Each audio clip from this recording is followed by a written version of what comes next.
Alrighty, so I want to talk about the verse that talks about slaves obey your master that everybody likes to talk about when they want to say that the Bible was created by slave masters to control the slaves.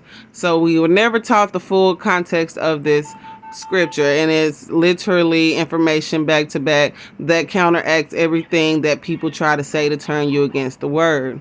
So let's start at Ephesians 6 and 5.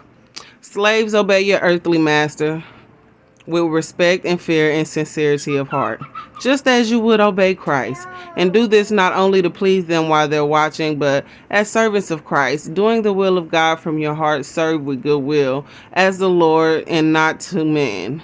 Because you know that the Lord will reward each one for whatever good he does, whether he's a slave or free. So it doesn't matter if you're a slave or free. God orders us to be good and do right in our places and in our circumstances in life. No matter where you are, you got to do good. We have to understand that slavery was put on us as a people for turning against God in the first place. So God has to go through with his word and the curses that he placed on us for being disobedient, and our ancestors for being disobedient resulted in the slavery that we were in. So for those who know Christ, he's letting them know to be still. Hold on, treat your master right. No need to rebel and go through that, because this too shall pass. So God knew that slavery wouldn't be forever. So for those who knew God, they knew that they had to deal with what they had to deal with and go through it just for the meantime. And as long as you're being a good person, your reward that we all should be worrying about after life will be granted.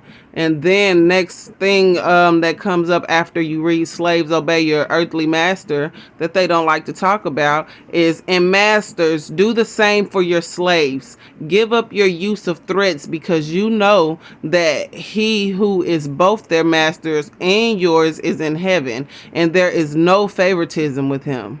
Now really ask yourself, what slave master thought, well, let me add this in the Bible. I know we're controlling the slaves, but maybe I should suggest that my other colleagues, or the other slave masters that I know, should treat their slaves nice.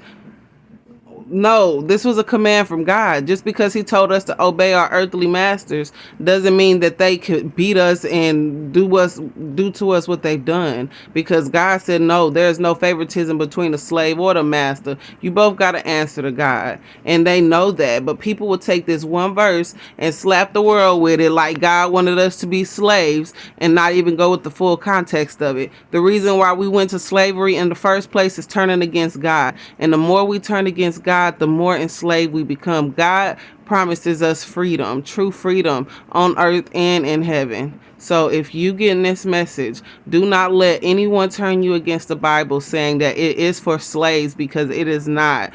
The Bible speaks to everybody and tell everyone to treat everybody with respect and to follow the commands of the Lord to create structure in the world, and everything runs smoothly.